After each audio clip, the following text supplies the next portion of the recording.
大家好，我係金特里，歡迎收睇金特里編輯部。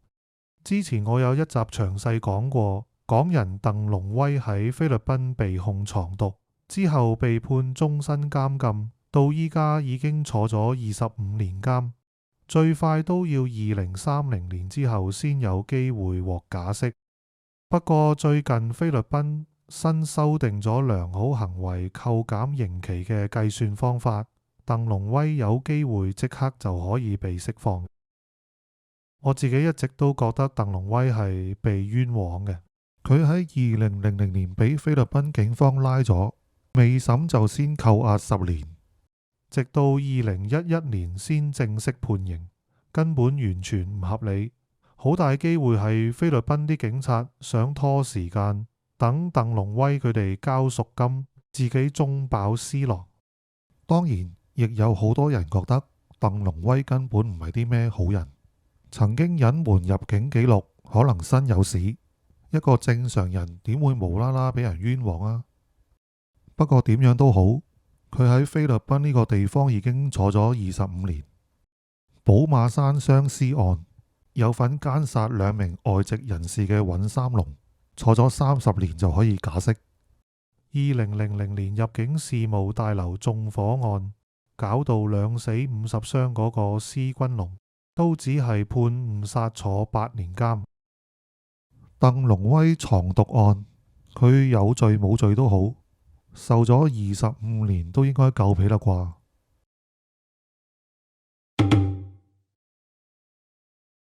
25年前，港人鄧龍威、張泰安同埋鄺石雄喺馬尼拉被警方指控藏有8公斤冰毒，之後鄺石雄被判無罪。據鄧龍威所講，鄺石雄交咗幾萬蚊贖金，所以可以甩到身。而鄧同張就被判終身監禁。張泰安仲喺2016年因為心肺衰竭死喺獄中。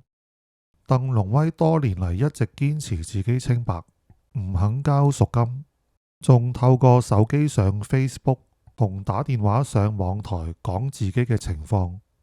一班同情佢嘅香港人自發成立鄧龍威關注組。立法會議員謝偉俊仲主動去菲律賓監獄了解情況，揾律師試圖幫佢翻案。後來雖然揾到新證據，證明佢當年入境菲律賓嘅時間同警方開始監視佢嘅時間唔吻合，但2020年終極上訴時，法院竟然冇將疑點利益歸於被告，照樣維持原判。按照菲律賓當地法例，鄧龍威至少要服刑40年先至可以獲釋，即係至少仲要坐多15年。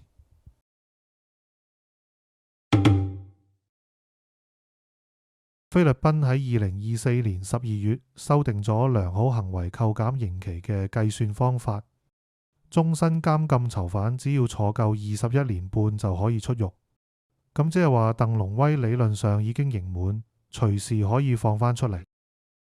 謝偉俊亦透露佢最近有見過鄧龍威，鄧龍威同佢講佢有啲判咗終身監禁嘅囚友喺2001年開始服刑，今年初都陸續放咗出去，原因就係佢哋有請律師，成功申請到齊全嘅 GCTA 記錄，交上法庭之後，法官批出人身保護令，就可以重獲自由。